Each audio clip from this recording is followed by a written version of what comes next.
नमस्कार, स्वागत है आपका। मैं हूं आपके साथ ममता तिवारी। आप देख रहे हैं खबरें दिल्ली एनसीआर की। दिल्ली की बात करते हैं। दिल्ली में कोरोना के मामले लगातार बढ़ते जा रहे हैं। आपको बता दें कि दिल्ली एनसीआर में तेजी से कोरोना के मामले बढ़ रहे हैं। इसको लेकर लगातार बैठकों का दौर भी जारी है और इस बीच ये खबर सामने आ रही है कि कोरोना पर सीएम केजरीवाल ने कल सर्वदलीय बैठक बुलाई है और इस बैठक में कई महत्वपूर्ण फैसले लिए जाएंगे।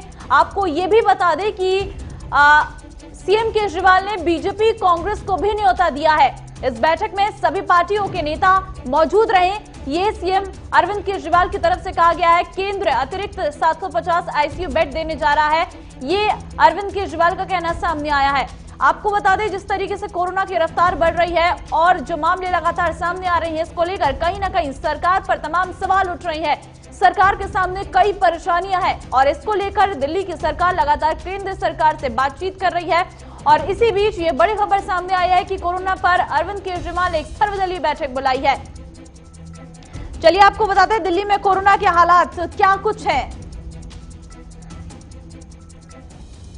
इतवार को केंद्र सरकार और केंद्रीय मंत्री जी ने ये वादा किया था कि अगले 24 घंटे के अंदर 250 आईसीयू बेड्स दिल्ली के लिए होंगे और उसके 24 घंटे अगले 24 घंटे में और 250 बेड्स और उसके अगले 24 घंटे में और 250 बेड्स। आज बुधवार 3 दिन हो चुके हैं और अभी तक मुझे बहुत खेद के साथ कहना पड़ रहा है कि वो पहली 250 बेड्स की खेप भी दिल्ली सरकार को कोरोना के लिए नहीं दी गई है। राजधानी दिल्ली में बढ़ते कोविड-19 मामले को लेकर दिल्ली सरकार और केंद्र सरकार दोनों ने हाल ही में एक बैठक की थी। ये बैठक केंद्रीय गृह मंत्री अमित शाह की अध्यक्षता में हुई थी। इस बैठक में ये फैसला लिया गया था कि केंद्र सरकार दिल्ली सरकार को 750 बेड की सुविधा मुहैया कराएगी। दिल्ली में मामलों में लगातार बढ़ोतरी हो रही है। मुख्यमंत्री अरविंद केजरीवाल केंद्र सरकार से लॉकडाउन की अनुमति भी मांग रही हैं। लेकिन आम आदमी पार्टी का कहना है कि जो वादा बैठक में केंद्रीय गृह मंत्री अमित शाह ने किया था वो अब तक पूरा नहीं हुआ है। इस बैठक को 3 दिन से भी अधिक का समय हो गया है और उन्हें अभी भी इंतजार है कि आखिर कब सरकार अपना वादा पूरा करेगी। आम आदमी पार्टी के प्रवक्ता और विधायक सौरभ भारद्वाज ने कहा कि बीजेपी नेताओं को पोस्टर लगाने का तो वक्त है, लेकिन जमीन पर स्थिति क्या है और उसे कौन संभाल रहा है उससे उन्हें कोई मतलब नहीं है। कि उन राज्यों में खास तौर पे उत्तर प्रदेश और हरियाणा में टेस्ट कराना लगभग भगवान को ढूंढने के बराबर है। मैं चुनौती देता हूं, जिस तरह से दिल्ली में आसानी से टेस्ट हो रहे हैं, मोहल्ला क्लिनिक, डिस्पेंसरी, अस्पताल, अलग अलग कॉलोनियों में कैंप लगा के दिल्ली सरकार मुफ्त टेस्ट कर रही है। आप कोशिश कीजिए, एक टेस्ट इस तरह से आप उत्तर प्रदेश और हरियाणा में नहीं करा पाएंगे। मैं चुनौती दे रहा हूं। सौरभ भारद्वाज ने यह भी कहा कि दिल्ली के अंदर जितनी आसानी से लोगों को इलाज मिल रहा है, वैसा इलाज पड़ोसी राज्य चाहे वो उत्तर प्रदेश या हरियाणा हो, वहां पर सरकार मुहैया नहीं करा रही। और यही वजह है कि दिल्ली के अंदर जो अस्पताल है उसमें आधे से ज्यादा कोरोना पेशेंट दूसरे राज्यों के मौजूद हैं। उन्होंने ये भी आरोप लगाया, जितनी आसानी से टेस्टिंग राजधानी में उपलब्ध है, वैसा सिस्टम यूपी सरकार और हरियाणा सरकार बना पाने में विफल साबित हुई है। दिल्ली के अस्पतालों में आधे के करीब आईसीयू बेड्स उत्तर प्रदेश और हरियाणा से आए मरीजों को दिए गए हैं। हमें खुशी है कि दिल्ली सरकार और दिल्ली उन लोगों को इलाज दे पा रही है, मगर एक बात इसके अंदर साफ है कि यूपी की और हरियाणा की योगी सरकार और खट्टर सरकार पूरी तरह से कोरोना टेस्ट करने में और कोरोना की रोकथाम में और कोरोना ग्रसित लोगों के इलाज में पूरी तरह से फेल हुई है। गृह मंत्री ने खुद कहा था कि आने वाले 24 घंटे में मैं 250 बेड्स आईसीयू के बेड्स कोरोना के लिए उपलब्ध कराऊंगा। उसके अगले 24 घंटे और 250 बेड्स, यानी कि 3 दिनों में 750 आईसीयू बेड्स कोरोना पेशेंट्स के लिए उपलब्ध कराने थे। 3 दिन गुजर चुके हैं। हम उम्मीद करते हैं कि कम से कम पहली खेप जो है वो आ जाए। पोस्टरबाजी के लिए तो बहुत समय रहेगा, इसमें भी थोड़ा सा समय लगा ले तो दिल्ली वालों का थोड़ा भला। दिल्ली के अंदर रोजाना कोरोना के आंकड़े बढ़ रहे हैं और यही चिंता दिल्ली सरकार को सता रही है।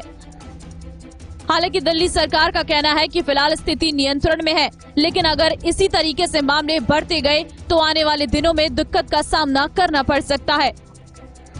और यही वजह है कि केंद्रीय गृह मंत्री अमित शाह से मुलाकात करके मुख्यमंत्री ने उन्हें राजधानी की पूरी स्थिति से अवगत कराया है और साथ ही उनसे राजधानी में स्वास्थ्य सुविधाओं को बढ़ाने की मांग की है। दिल्ली में 28 अक्टूबर के बाद से ही कोरोना वायरस के मामलों में काफी बढ़ोतरी हुई है। ऐसे में आने वाले दिनों में किस तरीके से दिल्ली और केंद्र सरकार मिलकर काम करेगी, ये देखने वाली बात होगी। दिल्ली से प्रणय शर्मा की रिपोर्ट। दिल्ली बीजेपी ने छठ पूजा पर प्रतिबंध का विरोध करते हुए आईटीओ स्थित छठ घाट पर मुख्यमंत्री अरविंद केजरीवाल की सद्बुद्धि के लिए पूजा अर्चना की। साथ ही अपना विरोध दर्ज करते हुए महिलाओं ने सरकार के फैसले पर सवाल उठाए। जिस तरीके से दिल्ली में छठ पूजा पर प्रतिबंध लगा और जो कल का दिन होता है वो नहाए खाए की प्रक्रिया होती है, लेकिन यहाँ पर दिल्ली में प्रतिबंध लगने के बाद दिल्ली में रहने वाले प्रवासी बिहार और पूर्वांचल के लोग छठ पूजा का महोत्सव नहीं ले रहे और वहीं राजनीति अब यमुना किनारे पहुँच चुकी है। आप तस्वीरों में साफ तौर पर देख सकते हैं कि भारतीय जनता पार्टी के तमाम यहाँ पर प्रदेश महामंत्री हैं और तमाम जो लोग हैं वो अपना विरोध प्रदर्शन दर्ज कर रहे हैं। इनके साथ कुछ महिलाएं भी हैं और मैं कोशिश करना चाहूँगा कि मैं उनसे बातचीत करने की कोशिश करूँगा कि आखिर उनका क्या विरोध है, किस तरीके से क्या वो विरोध दर्ज कर रही हैं, उनसे बातचीत करने की कोशिश करेंगे। जिस तरीके से जो राजनीति है वो आज यहाँ पर बिल्कुल गर्म हो चुकी है छठ पर्व को लेकर। क्या नाम है आपका? मैम, आपसे बातचीत करने की कोशिश करेंगे। क्या मांगे आपकी, कितना आक्रोश है? हाँ, छठ पूजा करना है, हम छठ पूजा करेंगे। लेकिन दिल्ली सरकार कह रही है कि कोरोना की वजह से इस बार प्रतिबंध लगा दिया गया। कैसे छोड़ देंगे? छठ पूजा तो नहीं छोड़ सकते ना, छठ पूजा करना जरूरी है ना। क्या कहना चाहती हैं मैम? अरे छठ पूजा जरूर करेंगे भाई। लेकिन दिल्ली सरकार ने प्रतिबंध लगा दिया है, दिल्ली में लगातार कोरोना बढ़ रहा है, उस वजह से फिर भी पूजा तो करना ही है। पूजा आप लोग करेंगे? इनका साफ तौर पर ये कहना है कि वो पूजा जरूर करेंगे। आप देख सकते हैं जिस तरीके से ये लोग खड़े हैं, पूरी सोशल डिस्टेंसिंग का पूरे तरीके से ध्यान रख रहे हैं और अपना जो है वो विरोध दर्ज कर रहे हैं। साथ ही साथ केजरीवाल सरकार पर सवाल भी उठा रहे हैं कि किस तरीके से वो ये जो पर्व मनाते हैं, लेकिन इस बार वो पर्व नहीं मना पा रहे हैं। और भी महिलाएं, उनसे बातचीत करने की कोशिश करेंगे। क्या कहना चाहती हैं आप? सर, छठ पूजा तो करेंगे हम लोग, लेकिन दिल्ली सरकार ने प्रतिबंध लगा दिया है, तो ऐसे में छठ पूजा करना आपके लिए बहुत मुश्किल हो चुका है। अब जैसे भी सरकार माने उसे मनाना ही पड़ेगा, हमें छठ पूजा तो करना ही है। इनका कहना है कि हम लगातार अपना विरोध दर्ज करे रहेंगे और छठ पर्व का जो पर्व है वो उसको हम लगातार करेंगे। और भी तमाम लोग हैं, बीजेपी के प्रदेश महामंत्री हैं, उनसे भी बातचीत करने की कोशिश करेंगे कि आखिर किन किन चीज़ों को लेकर उनका विरोध है। और जो राजनीति का स्तर है वो लगातार दिल्ली में बढ़ता हुआ दिखाई दे रहा है।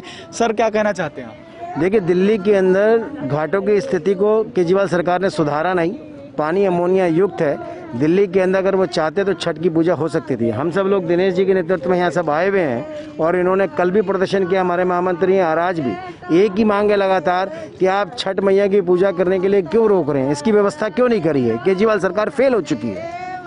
सर, क्या कहना चाहते हैं? जिस तरीके से लगातार इस पर राजनीति भी बढ़ रही है और छठ पर जो महिलाओं का भी आक्रोश है वो कह रही हैं कि वो छठ पूजा जरूर करेंगी, आप क्या कहना चाहते हैं? देखिए, छठ पूजा के लिए छठी मैया दिल्ली के सीएम को सद्बुद्धि दे, ये कोई राजनीति नहीं है, ये विशुद्ध रूप से आस्था का विषय है। हमारा महापर्व है छठ और इस पर हम छठ करने की अनुमति मांग रहे हैं। तो जिसको समझना है राजनीति वो समझे, लेकिन हम राजनीति से परे हट करके सरकार से निवेदन करना चाह रहे हैं कि जिसके 5 गज 10 गज में जो रहने वाले लोग हैं, जो झुग्गियों में रहते हैं, जो पटरियों पर रहते हैं, जो लोग 25 गज के मकान में रहते हैं, जो किराए के मकान पर रहते हैं, वो सारे लोग छठ करते हैं। और छठ व्रत करने के लिए सूर्य की रोशनी और यमुना का जल या जल की आवश्यकता होती है। तो उनको यदि ये व्यवस्था मुहैया नहीं कराई गई तो इतना बड़ा जो पर्व है, जो महान आस्था का विषय है, भारतीय जनता पार्टी ने सिंबॉलिक प्रदर्शन किया है इस तरीके से कि उनको हमारे मुख्यमंत्री जी को सद्बुद्धि मिले और छठ की अनुमति दें। जैसा कि आप साफ तौर पर अभी प्रदेश महामंत्री को सुन रहे थे, उनका साफ तौर पर यह कहना है कि राजनीति का विषय नहीं है, यह विषय उनकी आस्था से जुड़ा हुआ है और वो लगातार लगातार अपना विरोध दर्ज कर रहे हैं और आज भी वो मांग कर रहे हैं। जिस तरीके से उन्होंने दिल्ली सरकार ने यहाँ पर जिस तरीके से छठ पर प्रतिबंध लगा, जिसका भारतीय जनता पार्टी लगातार विरोध दर्ज कर रही है। अब देखना यह है कि राजनीति का स्तर किस हद तक बढ़ता रहता है और दिल्ली में छठ पर जो महिलाओं का आक्रोश है किस हद तक बढ़ता दिखाई देता है। वीडियो जर्नलिस्ट पंकज जैन के साथ केशव मोहन मिश्रा, जेके 24/7 न्यूज, दिल्ली। राष्ट्रीय राजधानी में लगातार कोरोना के मामले बढ़ते ही जा रहे हैं और लोग कोरोना को लेकर फिर भी गंभीर नहीं है। सरेआम लोग नियमों की धज्जियां उड़ाते नजर आ रहे हैं, जिसको लेकर हमारे संवाददाता केशव मिश्रा ने जायजा लिया। दिल्ली में कोरोना का कहर लगातार बढ़ रहा है, लेकिन अगर बात करें सार्वजनिक स्थलों पर तो अभी भी लोग सजग नहीं हैं, जागरूक नहीं हैं, सतर्कता नहीं बरत रहे हैं। इस समय हम चांदनी चौक पर मौजूद हैं। यहाँ पर आप हमारे पीछे देख सकते हैं हजारों की संख्या में लोग मौजूद हैं। यह दिल्ली की सबसे बड़ी मार्केट है। यहाँ पर तस्वीरों में अगर आप सीधे तौर पर देखेंगे तो सैकड़ों की संख्या में लोग निकल रहे हैं। कुछ लोग हैं जो मास्क लगाए हैं। इतनी गंभीर बीमारी का बिल्कुल लोग ध्यान नहीं रख रहे हैं। कुछ ऐसे लोग हैं जो मास्क लगाए अब भी नजर नहीं आ रहे हैं। आप अगर तस्वीरों में पीछे देखेंगे तो सैकड़ों की संख्या में लोग आवाजाही यहाँ पर लगातार बरकरार है। लोग अब भी अपने घरों से निकल रहे हैं। ऐसे समय में जब कोरोना वायरस दिल्ली में बहुत बड़ी मात्रा में बढ़ रहा है, यहाँ पर लोगों के लिए जनजीवन अस्त व्यस्त होता हुआ दिखाई दे रहा है, लेकिन बाजारों में अभी भी लोग भारी की संख्या में निकलते दिखाई दे रहे हैं। ये साफ तौर पर इसकी सबसे बड़ी वजह जब दिखाई दे रही है कि अगर ये समस्या और बाजारों का हाल यही रहेगा तो दिल्ली में कोरोना का नियंत्रण करना बहुत मुश्किल हो जाएगा। वीडियो जर्नलिस्ट पीके जैन के साथ केशव मोहन मिश्रा, जेके 24/7 न्यूज, दिल्ली। दिल्ली में पिछले 7 महीने से बेरोजगार बैठे वेडिंग फोटोग्राफर्स यूनियन का केजरीवाल सरकार के खिलाफ शास्त्री नगर मेट्रो स्टेशन पर धरना देते हुए प्रदर्शन किया गया। इनका कहना है कि अगर सरकार आने वाले दिनों में शादी या दूसरे समारोह में सिर्फ 50 लोगों को शामिल होने की अनुमति देती है तो सबसे पहले फोटोग्राफरों के पेट पर लात लगेगी, क्योंकि एक शादी समारोह से लगभग 10 से 15 लोगों को रोजगार मिलता है। अगर अब 200 से घटाकर सिर्फ 50 लोगों को अनुमति मिलेगी तो उनका काम खत्म हो जाएगा। पहले ही बेरोजगारी के कारण कई फोटोग्राफर्स ने आत्महत्या तक कर ली है और कई परेशान है, क्योंकि पिछले 7 महीने से फोटोग्राफर्स के पास कोई काम नहीं था। वो खाली बैठे थे। बाजारों में बेतहाशा भीड़ के कारण कोविड मरीजों की संख्या बढ़ी है, जिस पर अरविंद केजरीवाल ने ध्यान दिया है। अब सिर्फ शादी समारोह में लोगों की संख्या घटाकर केजरीवाल सरकार बेरोजगारी को बढ़ा रही है। वेडिंग फोटोग्राफर्स ने शास्त्री नगर मेट्रो स्टेशन के बाहर पैदल मार्च निकालते हुए सरकार से मांग की है कि शादी समारोह में कम से कम 150 लोगों तक शामिल होने की अनुमति मिलनी चाहिए। हमारी मांग दिल्ली सरकार से ये है कि लॉकडाउन के समय से लोग फोटोग्राफर खाली हैं, 7 महीने से खाली हैं, बेचारे परेशान हैं। एक आत्महत्या कर ली पीरागढ़ी के अंदर किसी भाई ने, देव का नाम सुना होगा आपने, सब लोग जानते हैं फोटोग्राफर। हमारे साथ हमारी ये मांग है दिल्ली सरकार से कि इसकी 50 की गैदरिंग में बढ़ा करके 100 से 150 कम से कम की जाए। किस चीज की गैदरिंग सर?